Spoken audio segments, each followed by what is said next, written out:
Lusot na sa Kamara ang resolution of both houses number 7 na layong amyendahan ng economic provisions ng konstitusyon. Aprobado na rin sa ikatlot huling pagbasa ng Kamara ang panukalang pagbawi sa prangkisa ng SMNI.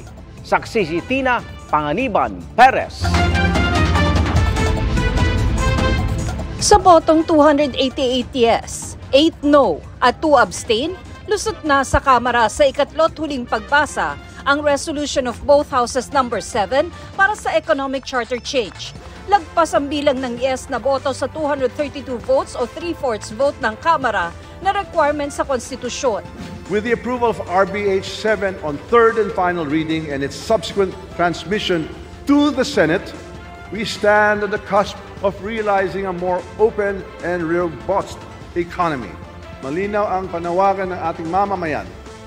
Kailangan nila ng mas maraming trabaho, posible lang ito kung maraming negosyong papasok sa ating bansa. Inaasahan na ng ilang kongresista na may kukwestiyon sa constitutionality ng economic chacha sa Korte Suprema. Kaya mas gusto nilang hintayin na lang ang pag-aproba ng Senado sa kanilang bersyon ng resolution of both houses number 6.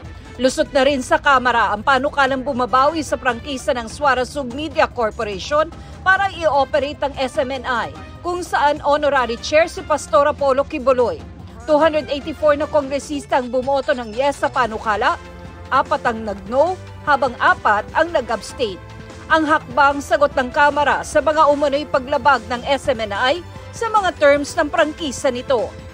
Walang personalan dito, trabaho lang. Wala pang pahayag ang SMNI. Para sa GMA Integrated News, ako si Tina Panganiban Perez, ang inyong saksi. Mga kapuso, sama-sama tayong maging saksi. Mag-subscribe sa GMA Integrated News sa YouTube at para sa mga kapuso abroad, samahan niyo kami sa GMA Pinoy TV at sa www.gmanews.tv.